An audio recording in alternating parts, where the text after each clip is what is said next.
Gracias, Andrea, por recordármelo. Muy bien. Y vamos a compartir la pantalla porque vamos a, entonces ya a entrar, una, una vez, aquí está Jennifer también, vamos a admitirla. Una vez hecho el repaso de los conceptos de administración directa e indirecta, fíjense ustedes que es poquitico, son 4 cositas que están ahí en el esquema, ¿no? Sobre la administración directa e indirecta, pero son fundamentales. Lo que hemos visto ahora fue eso y me parece que es importantísimo que lo tengan bien claro, ¿no? Porque ahora lo que vamos a hacer es como el desarrollo, vamos a llenar aquel cuadro global que indicamos aquí. Déjenme ver si lo logro encontrar aquí, esquema de la administración. Este esquema que tenemos aquí, la administración pública venezolana, por un lado la administración directa, aquí está Lady Mariana. En cada uno de los niveles territoriales está el nivel nacional, estatal y municipal, y cada uno de esos niveles tiene una administración directa que va de aquí a aquí, administración directa, y tiene una administración descentralizada. Al final veremos la administración descentralizada de manera global, porque lo que se diga allí para una vale más o menos para todas las administraciones descentralizadas. En cambio, las administraciones directas, administración descentralizada o indirecta. En cambio, la administración directa sí es muy específica de cada nivel territorial.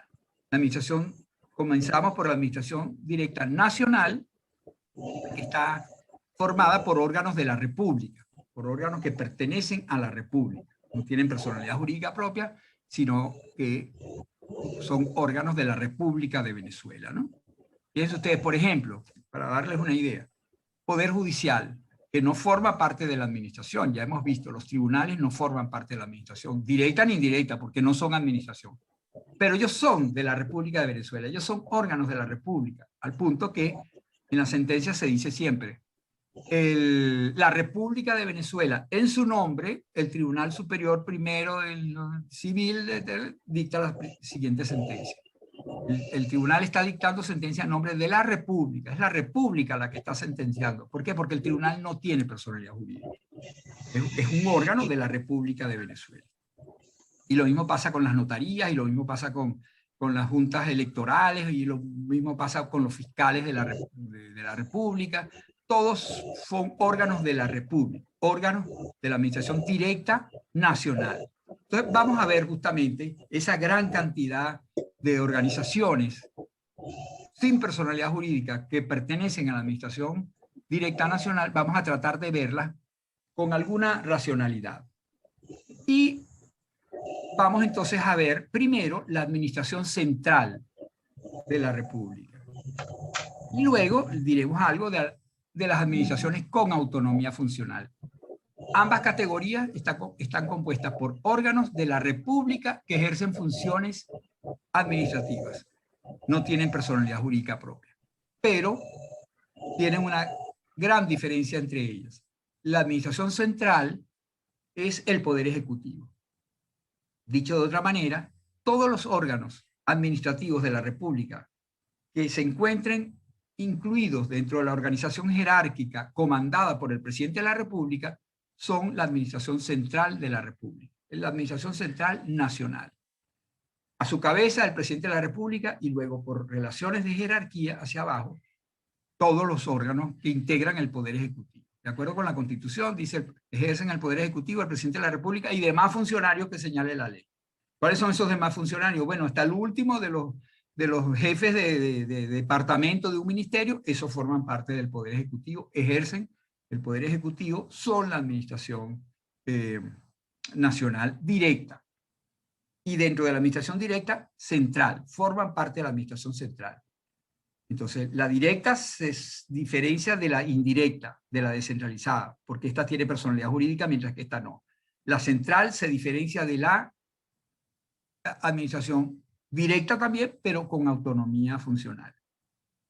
Entre la administración directa y la descentralizada, la diferencia es de naturaleza jurídica de la organización. Los de la derecha tienen personalidad jurídica, los de la izquierda no tienen personalidad jurídica.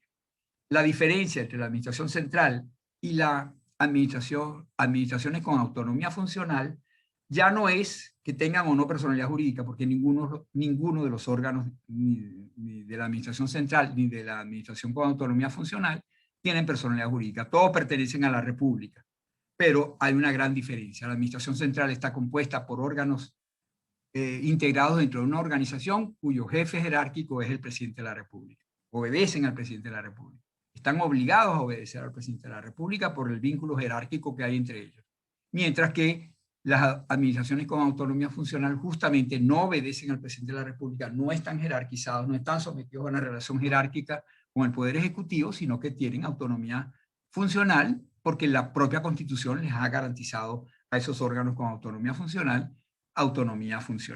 Vamos de nuevo entonces al esquema donde vamos a ver la administración directa nacional, y dentro de la administración directa nacional comenzamos por la central, aquella que está estructurada jerárquicamente bajo el mando del presidente de la República. Aquí de repente vamos a ir un poco más o menos rápido porque les he dicho pues que es muy compleja, hay muchas aristas, muchos detalles, y a mí no me interesa tanto que se los aprendan, por eso están en la ley. Bueno, seguramente cada vez que queramos aclararnos un poco cómo es que se llama este órgano, dónde es que está inserto, etcétera, vamos a tener que ir a la ley, porque es difícil aprenderse todos esos detalles. Ustedes tienen que verlo y saber dónde va cada cosa.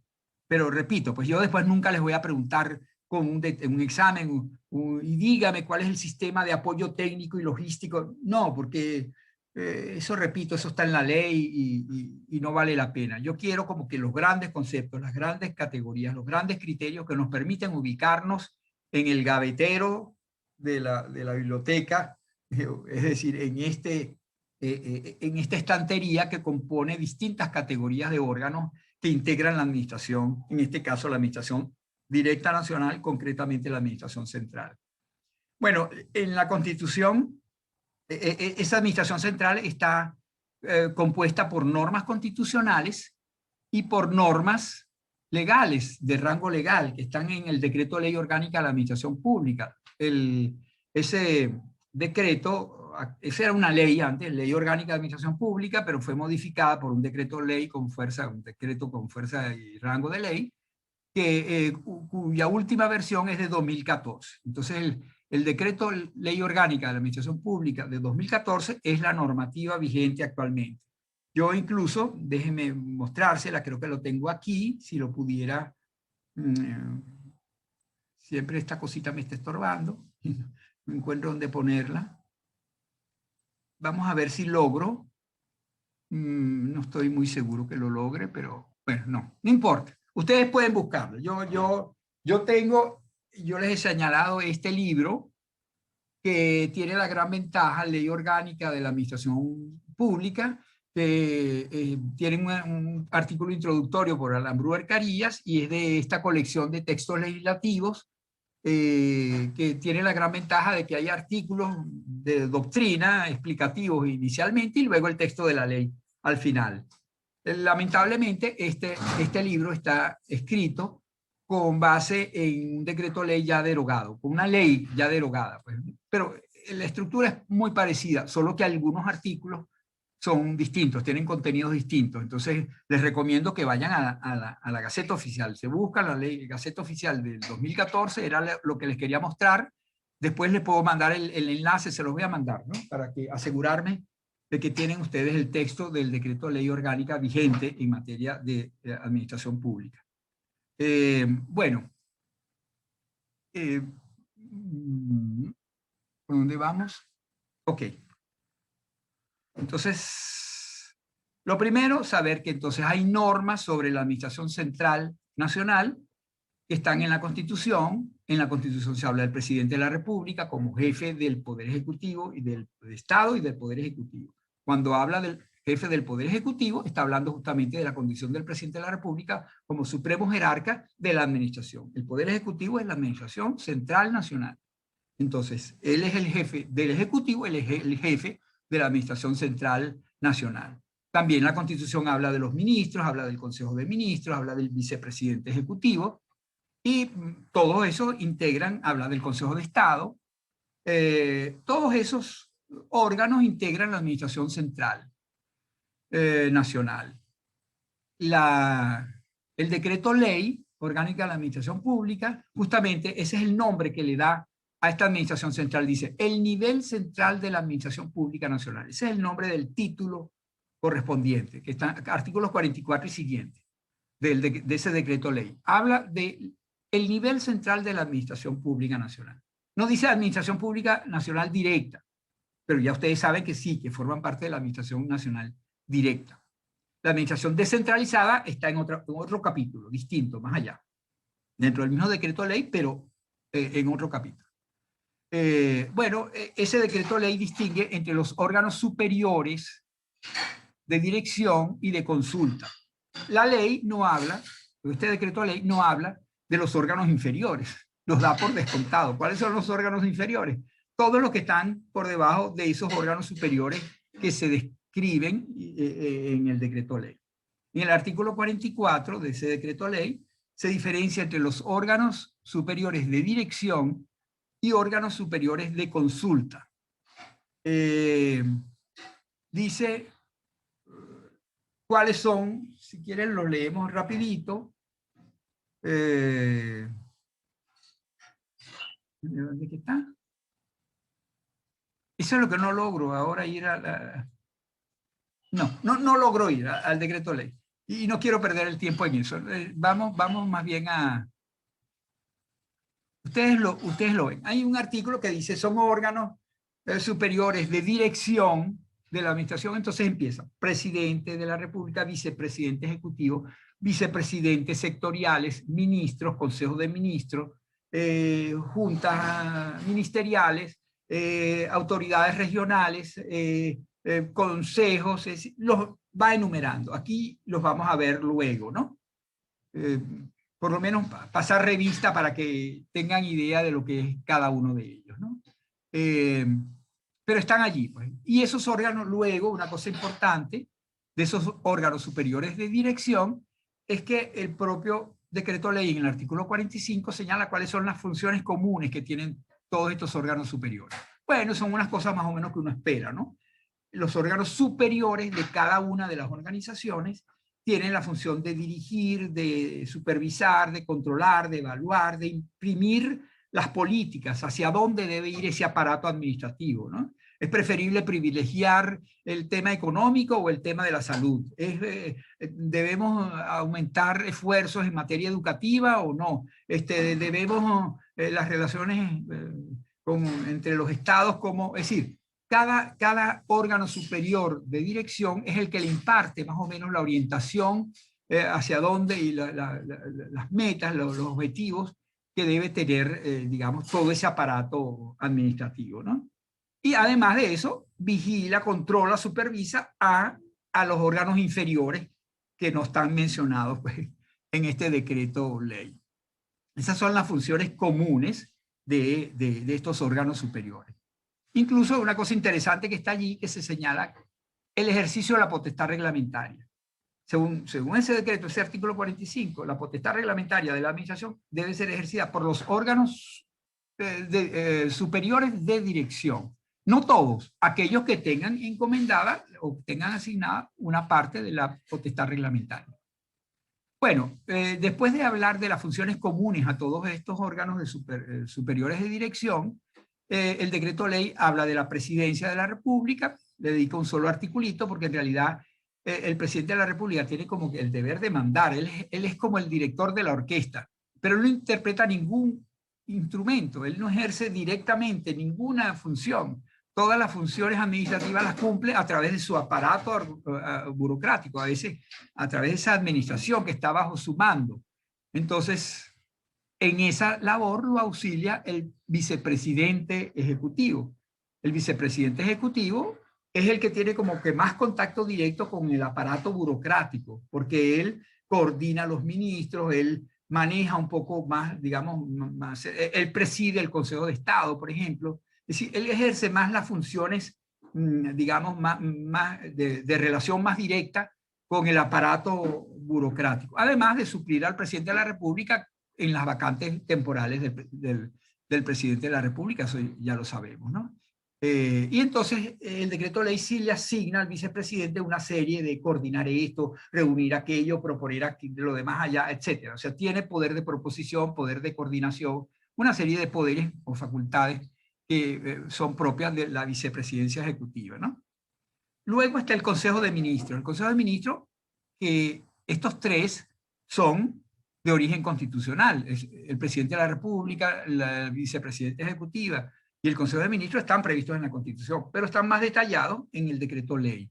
Entonces el Consejo de Ministros tiene una labor de deliberación y de apoyo, digamos, al presidente de la República. El Consejo de Ministros no tiene competencias directas, específicas. O sea, el Consejo de Ministros no podría actuar solo por su lado y dictar algo, decidir algo. Siempre tiene que hacer en reunión con el presidente de la República. Al punto de que, como yo lo señalo, si ustedes ven la Constitución, el presidente no forma parte del Consejo de Ministros. Él preside el Consejo de Ministros, pero él no es ministro y por lo tanto él no es parte del Consejo de Ministros. En cambio, el decreto ley sí pone al presidente, la manera como está redactada, pareciera que él forma parte del Consejo de Ministros. A mí me parece que eso es un error, eso habría que interpretarlo adecuadamente. Bueno, es una sutileza de detalle, podríamos decir, ¿no? Porque en definitiva el presidente no puede actuar sino en Consejo de Ministros cuando así se lo exige la Constitución. Los reglamentos lo dicta en Consejo de Ministros. Entonces el presidente de la República tiene la competencia, él es el que dicta el reglamento, pero esa competencia tiene que ejercerla en Consejo de Ministros. Reúne al Consejo de Ministros, le plantea al Consejo de Ministros, el Consejo de Ministros delibera y le da las objeciones que le parezca o lo que sea, y al final, entonces, refrenda las decisiones del presidente de la República. Pero el presidente, por eso les digo, no es parte del Consejo de Ministros. Quien decidió fue el presidente de la República, solo que el Consejo de Ministros apoyó la decisión, digamos, acompañó al presidente en la toma de esa decisión, pero el Consejo de Ministros no es autor de esa decisión. La decisión ha sido elaborada por el presidente de la República. Bueno, luego están los vicepresidentes sectoriales, a los cuales este decreto ley les dedica varios artículos, y dice como los vicepresidentes sectoriales son como un superministro, podríamos decir, como una figura que está entre el presidente y el vicepresidente y los ministros. Los ministros son sectoriales, el ministro de Justicia, el ministro de Defensa, el ministro de Educación, etcétera, pero cada uno de esos ministros que tiene su competencia propia en una rama específica de materia, esas materias pueden tener algún tipo de vinculación entre sí, ¿no? Entonces, por ejemplo, hay varios ministerios que tienen que ver con la economía. Entonces, bueno, hay como un concepto mayor que engloba a los distintos, el ministro me imaginemos, ya ni sé cuáles son esos ministerios, ¿no? Pero el de Agricultura, el de Comercio, el de Importaciones, el de Artesanía, el de Turismo, todos ellos tienen que ver con las actividades económicas. Entonces, hay una vicepresidencia económica, que es como una especie de coordinador del sector, del macro sector, podríamos decir, ¿no? Entonces, cada vicepresidencia hay menos vicepresidencias que ministerios, digamos, porque cada vicepresidencia como que coordina varios ministerios. Los ministros luego son los cabezas de cada ministerio. Si una cosa es el ministro y otra cosa es el ministerio. El ministerio es el órgano complejo, compuesto por varios órganos simples, y el ministro es el supremo jerarca de ese ministerio. Pero el ministro actúa solo en muchas cosas, sin el ministerio. Por ejemplo, integra el Consejo de Ministros. El Consejo de Ministros no está integrado por ministerios, está integrado por ministros. Y el Consejo de Ministros está integrado por ministros que pueden ser con despacho y sin despacho. Los ministros, ya lo vieron en Constitucional, hay ministros sin despacho, son los ministros de Estado. Entonces, ¿qué significa que no tienen despacho? Que no tienen ministerio. Hay ministros con ministerio, esos son los ministros del despacho, podríamos decir, y hay ministros sin despacho, que son los ministros de Estado. Tienen una competencia de asesoría, una competencia de coordinación en áreas que el presidente de la República le parezca interesante, pues que haya una figura que asista al Consejo de Ministros y por eso le da el carácter de ministro, le da el rango de ministro, pero él no tiene un ministerio, no tiene un viceministro, no tiene direcciones, no tiene un personal de apoyo sencillo, pues, pero no tiene, ni siquiera tiene un presupuesto, seguramente, porque no tiene tareas ejecutivas, no ejecuta nada. Si quiere que el ministro de Estado quiere que se ejecute algo, tendrá que proponerlo al Consejo de Ministros para que el Consejo de Ministros lo apruebe y entonces el Consejo de Ministros le asigna la ejecución de esas políticas a los ministerios con despacho, a los que sí tienen un sector asignado y un presupuesto asignado. Bueno, allí se detiene este decreto ley en cómo está integrado internamente cada ministerio. Dentro de cada ministerio hay viceministros que son a su vez, fíjense ustedes entonces, qué burocracia tan compleja, ¿no? Presidente, vicepresidente ejecutivo, que es uno solo, vicepresidencias sectoriales, ministros, viceministros. Entonces son como, el viceministro está como en el sexto lugar de la jerarquía.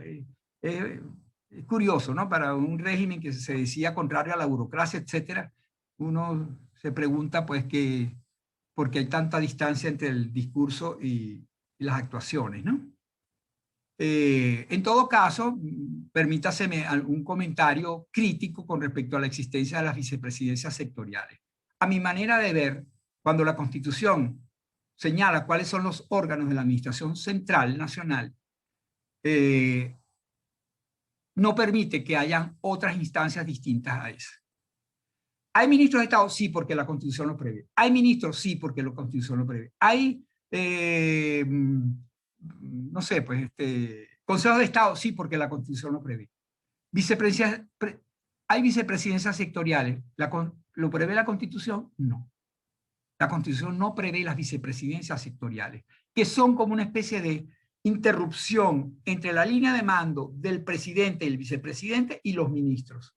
La vicepresidencia sectorial vendría a ser entonces como una instancia adicional a la cual los ministros tienen que obedecer, cuando la Constitución pone una línea directa entre el presidente, máximo el vicepresidente con una labor de coordinación, y el ministro. El ministro es el órgano directo de actuación del presidente, por lo tanto no puede haber por encima de él una instancia que le dé carácter de relación indirecta con el presidente.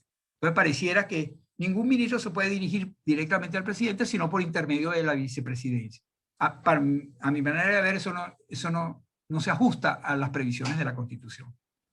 Pero bueno, está allí en el decreto ley, nadie lo ha impugnado, y si lo han impugnado, seguramente no han sido anulado ese decreto, por lo tanto, eso es derecho positivo, eso está en el decreto ley de la administración pública.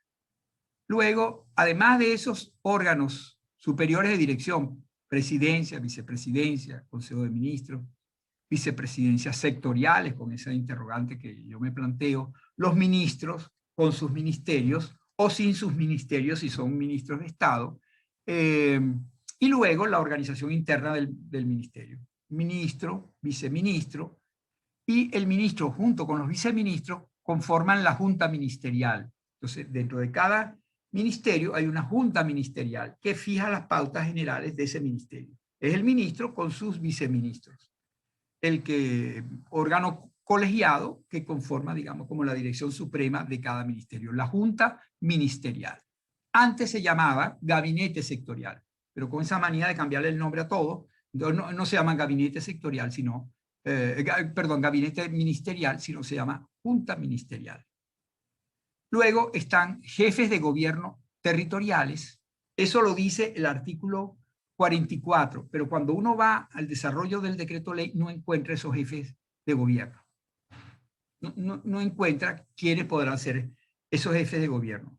Me imagino yo que se pueden estar refiriendo a los jefes de gobierno del Distrito Capital, por ejemplo. Ese es el nombre que se le da en el Distrito Capital a la autoridad ejecutiva, jefe de gobierno. Qué curioso, el jefe de gobierno del Distrito Capital, si fuera de los que están aquí previstos, formaría parte de los órganos superiores de dirección de la República, de la Administración Directa Nacional. Administración Directa Nacional. Pero eso es lo que me hace pensar que no podrían estar aquí porque el Distrito Capital tiene personalidad jurídica, no formarían parte de la Administración Directa Nacional, sino de la Administración Directa de esa persona jurídica que es el Distrito Capital. Y luego están las autoridades regionales. Ustedes vean el artículo 71 de ese decreto ley y se van a dar cuenta pues de que son unas autoridades que el presidente de la República designa dentro de un territorio determinado para que cumplan funciones como de llevar adelante ciertos planes del Poder Nacional, porque no pueden ser, o sea, no pueden estar inmiscuyéndose en las tareas estatales y municipales. Son de las tareas nacionales, porque este es un órgano de la administración nacional. Bueno, además de estos órganos superiores de dirección, están los órganos superiores de consulta, que están en el mismo artículo 44, ¿no?, del decreto ley. Y esos, algunos son de origen constitucional y otros son de origen legal. Los de origen constitucional, así como arriba también hay unos que tienen origen legal y otros de origen legal, entonces allí aparecen en la Constitución la Procuraduría General de la República. Ojo, la Procuraduría no es un órgano con autonomía administrativo, con autonomía funcional. Está jerarquizado al presidente de la República. La Procuraduría pertenece al Poder Ejecutivo, está previsto dentro del Poder Ejecutivo Nacional, con una cierta autonomía funcional. Tiene una cierta autonomía que es más profesional, diría yo. El procurador, por ejemplo, él representa a la República en juicio. Bueno, el procurador decide qué tipo de estrategias procesales va a utilizar en un juicio determinado. Eso no se lo puede decir el presidente de la República. El procurador es el que sabe la materia jurídica y jurisdiccional. Pero no puede demandar a un tercero sin que el presidente lo autorice, porque o si el presidente quisiera que un juicio se trance y haya un convenimiento, es el presidente el que lo tiene que decir, o el ministro respectivo, y el procurador va y cumple la tarea que le fue encomendada. Entonces, no es verdaderamente una autonomía la que existe en el caso de la Procuraduría. El Consejo de Estado está previsto en la Constitución y también en el Decreto Ley Orgánica de Administración Pública, un consejo integrado por 5 personas nombradas por el presidente de la República, se supone bien conocidas, bien connotadas, bien respetadas por todo el mundo, un representante del Tribunal Supremo, un representante de la Asamblea Nacional, o sea, de los otros poderes públicos, y un representante de los gobernadores. Y lo preside el vicepresidente de la República. Asesora a la presidencia de la República y al Consejo de Ministros en asuntos de alta política nacional. Y el Consejo de Defensa de la Nación, que está regulado más bien en la Ley de Defensa de la Nación, de Seguridad y Defensa de la Nación, también un consejo integrado por militares y por digamos, funcionarios que... Jennifer Rodríguez, admitirla, por favor. Bueno, órganos superiores de consulta o de coordinación estarían, según el artículo 44, están las juntas sectoriales, pero ustedes lo buscan posteriormente y no aparece en ninguna parte esa junta sectorial. En cambio, en este artículo que les señalo aquí, se habla de los gabinetes sectoriales. Entonces, a lo mejor se equivocaron y quisieron decir gabinetes sectoriales y pusieron junta, o quisieron decir juntas sectoriales y pusieron gabinete. Porque antes se llamaban gabinetes sectoriales. Unos gabinetes sectoriales integrados por los ministros de los distintos despachos que tengan que ver con una materia específica. Bueno, las juntas ministeriales, lo que ya vimos antes, la junta ministerial es un órgano de consulta y de coordinación que está en cada uno de los ministerios, mientras la junta sectorial o el gabinete sectorial integra varios ministerios distintos, la junta ministerial son las altas autoridades de un solo ministerio. Los otros órganos de la Administración Central Nacional, bueno, véanlo ustedes allí porque no tienen mayor complejidad. Son órganos de consulta o de participación, según su naturaleza. Los consejos nacionales, por ejemplo, un cuerpo colegiado que el presidente de la República designa por decreto, donde hay funcionarios y personalidades un Consejo Nacional de la Cultura. Entonces, bueno, entonces el ministro de Educación, el ministro de la Cultura, el ministro del Turismo, y también al presidente de la Cámara de Turismo y al presidente del Museo Nacional y al presidente de la Academia, para que participen en el área cultural, por ejemplo. Entonces, solamente tienen poder de proposición, de asesoría, ¿no? Los consejos nacionales. Las comisiones presidenciales o interministeriales son algo parecido, pero ya no integran personas de afuera, solo funcionarios internos, y tienen una función fundamental de coordinación entre los distintos organismos que integran la comisión que el presidente de la República designa en un decreto específico. Y el comisionado presidencial es como una comisión, pero sin comisión. Es una sola persona que tiene como una especie de tarea que el presidente de la República le atribuye, sin nombrarlo ministro de Estado, sino un poco más abajo, comisionado presidencial, para, digamos, para atender los problemas del Amazonas, de los indígenas del Amazonas. Entonces, un comisionado presidencial que es como si fuera un ministro de Estado, pero digamos con un rango un poco inferior, ¿no?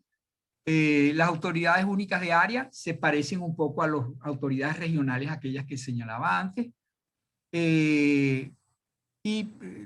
La Comisión Central de Planificación, algo pues que también se supone que está coordinada por la autoridad máxima en materia de planificación y se supone que coordina los planes, los distintos planes de los distintos organismos nacionales. Y es como una especie de sistema de apoyo técnico y logístico. Están previstos también allí, que tienen unos órganos rectores y unas oficinas nacionales. Por ejemplo, en materia de presupuesto. El presupuesto es una cosa que tienen que manejar todos los organismos nacionales. Bueno, para que haya una especie de orden y de armonización y homogeneidad en la manera de manejar el presupuesto, hay un sistema de apoyo técnico y logístico que está encabezado por una oficina nacional de presupuesto, la ONAPRE, la Oficina Nacional de Presupuesto, coordina un poco lo que los distintos presupuestos de los distintos organismos nacionales deben decir. No tiene poder de jerárquico sobre ellos, los asesora, los conduce un poco, pero y establece ciertas pautas generales técnicas que deberían ser cumplidas, pero igual en materia de personal podría ser, ¿no?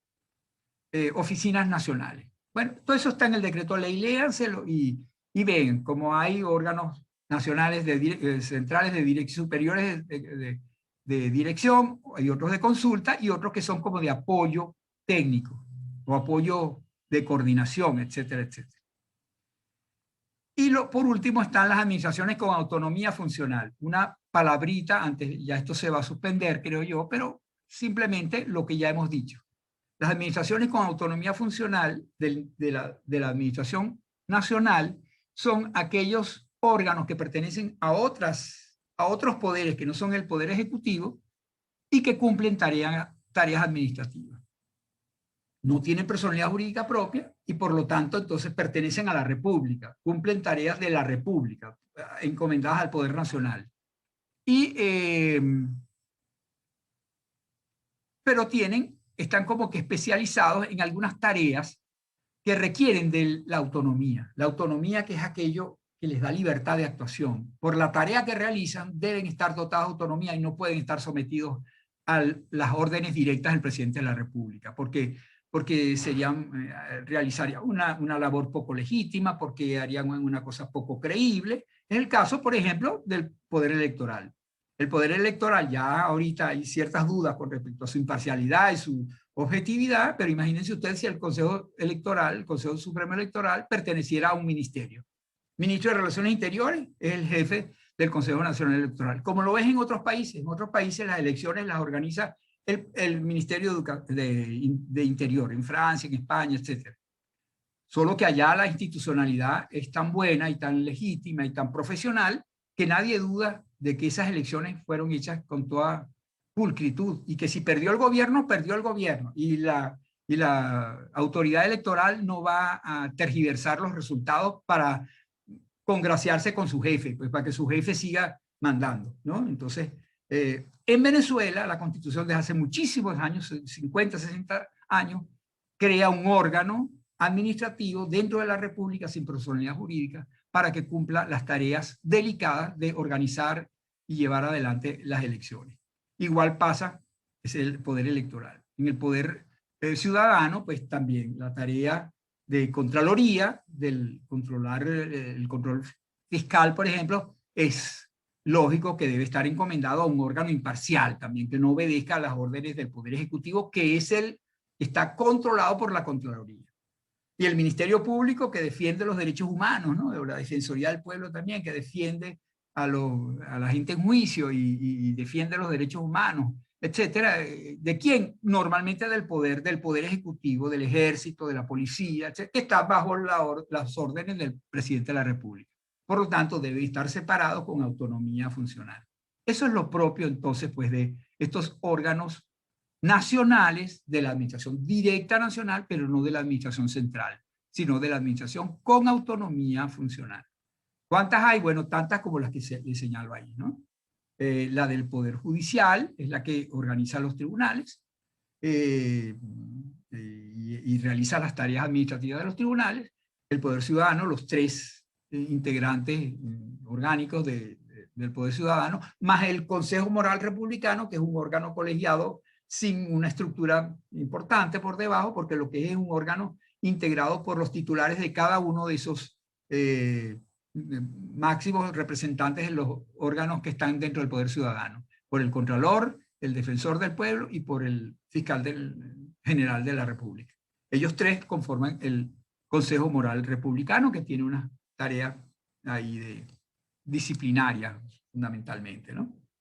Bueno, todo eso lo pueden ver rápidamente en la ley o cualquier pregunta que tengan que les dé, repito, pues no vamos a estar cayendo en detalle porque muchas de esas cosas las van a ver ustedes después en otra materia o en el mismo derecho administrativo, pero más adelante. Por ahora lo que nos interesa es tener claro el gavetero, en qué parte del gavetero va la Contraloría General de la República, en qué parte del gavetero va la Oficina Nacional de Presupuesto, en qué parte del gavetero va la Junta Ministerial del Ministerio de la Defensa. Entonces, aquí ya lo tenemos. ¿Ok? Bueno, en la próxima clase vamos a ver la administración directa estatal y la administración directa municipal. También un vuelo de pájaros como lo que estamos haciendo ahorita, pues porque no podríamos ver cada una de las 23 administraciones directas de los estados, que tendrán seguramente sus peculiaridades, y cada una de las 335 administraciones directas municipales, que también tienen su diversidad, algunas cosas comunes, algunas cosas diferenciales. Pero de esa manera estaríamos terminando la administración directa. En la próxima clase vamos a terminar la administración directa.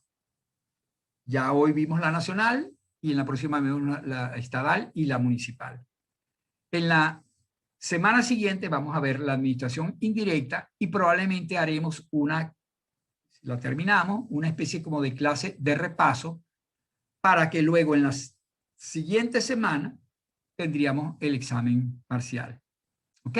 Todo eso lo vamos a acordar, vayan, ustedes plantéenmelo en la próxima clase, si podemos ya ir fijando la fecha. Como preventiva, si hay alguna dificultad, no importa, le pedimos una autorización al Consejo de Facultad para consignar la nota una semanita después, si es que no tenemos tiempo de terminar con holgura. A mí lo que me interesa es que lo que vamos viendo lo tengamos claro. Así como Andrea hoy me preguntó cosas que ya otros podrían decir, bueno, pero ya lo tenemos claro. No, pero ella no lo tenía claro. Y si no lo tenía claro es posible que tampoco lo tenga claro otro. Entonces es mejor que me plantee la pregunta, que lo aclaremos, que intentemos aclararlo al menos. Y yo los invito